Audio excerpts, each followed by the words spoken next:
Welcome to the YouTube channel TricksToTips. This is part 3 of VS Code shortcut series. In this video, we will learn 5 new tricks in the form of keyboard shortcuts to use VS Code effectively. So this is file in which I will work. There are some text written in which I will perform some editing shortcuts. So first shortcut is Ctrl Shift plus Backslash. So what it does? It jumps to matching bracket. Suppose I am at this bracket and I have to go at the end of this bracket. So I will press Ctrl Shift plus Backslash and it comes here.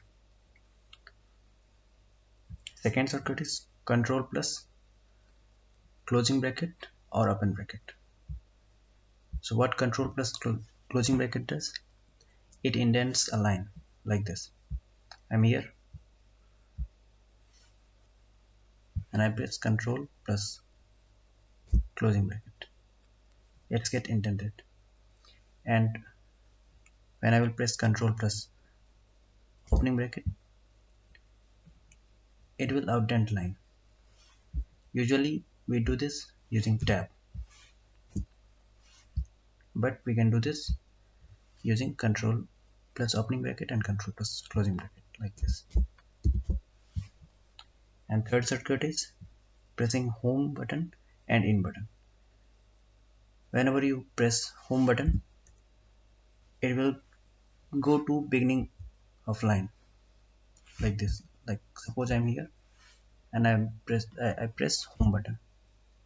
The cursor just go to the beginning of the line, and if I will press end button, it will go at the end of line here.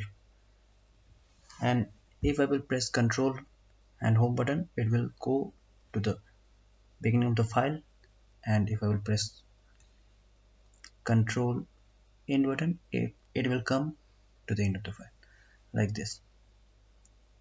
Ctrl plus home button, the cursor go here, and if I will press Ctrl plus end button, the cursor comes here. And the last shortcut is Ctrl plus up or Ctrl plus down. So if I press Ctrl plus up, it will scroll line up, and if I will press Ctrl plus down, it will scroll line down one by one, line by line. So that's all for today. Thank you. Like and subscribe to get more such informative videos, and follow us on Instagram, Twitter and Facebook. Links are in the description.